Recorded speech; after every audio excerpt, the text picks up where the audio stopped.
Hey there friends, January has arrived and it's the perfect time to get planting if you're in temperate Australia.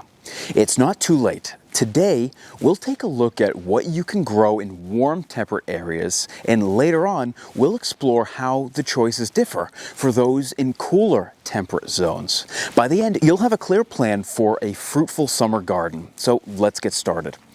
If you're in warm temperate region, January is all about taking advantage of the summer heat to grow vibrant and productive crops. It's that summer heat that I'm missing here in New England. Start with beetroot, carrots, cabbage, and kale. These are solid staples that will work well as dependable crops, providing a mix of earthy root veggies and nutrient-packed greens. For your salad bowl, you can go with lettuce, radish, and kohlrabi. These fast-growing options will give you a quick return on your effort.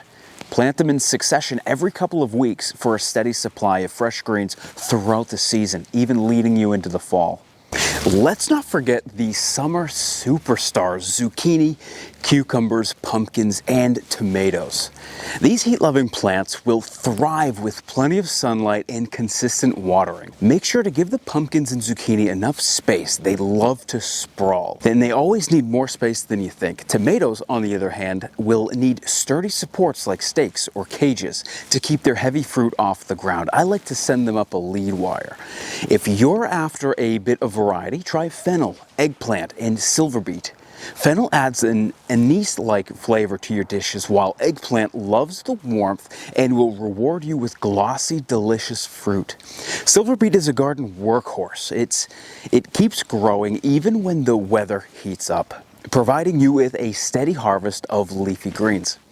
If you'd like to see more videos tailored specifically for gardening in Australia, show your support by giving this video a like. If we reach 500, I'll take it as a sign to create even more content just for Australian gardeners. Now, if you're gardening in a cool, temperate region, the choices shift a little to suit the milder conditions.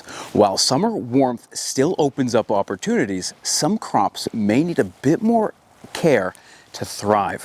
One standout choice is Asian greens like bok choy and tatsoi. These quick growers love the cooler evenings and will reward you with tender, flavorful leaves. You can also sow basil, which pairs beautifully with the summer tomatoes. Basil loves warm days but will need some protection if the nights get particularly chilly. For hardy vegetables, focus on broccoli, cabbage, and kale, kohlrabi. These crops enjoy cooler conditions and will grow strong and steady throughout the season. Root vegetables like carrots, radish, and turnips, and fennel are also excellent choices, providing a satisfying harvest to round out your meals.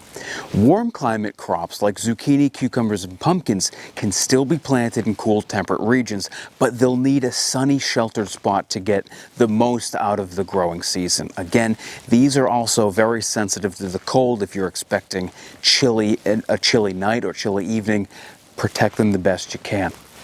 Keep an eye out on all of your plants and water them regularly to help them along. Regardless of your region, the key to success is keeping your plants well watered, especially during those dry summer spells.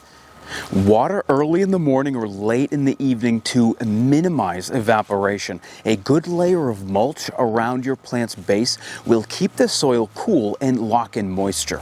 Plus, it's a great way to suppress weeds. So, whether you're growing in warm or cool temperate Australia, January is the time to roll up your sleeves and make the most of the season. By selecting the right crops of your climate, you'll set yourself up for a garden that's productive, delicious, and full of life. Do you got any questions or tips of your own?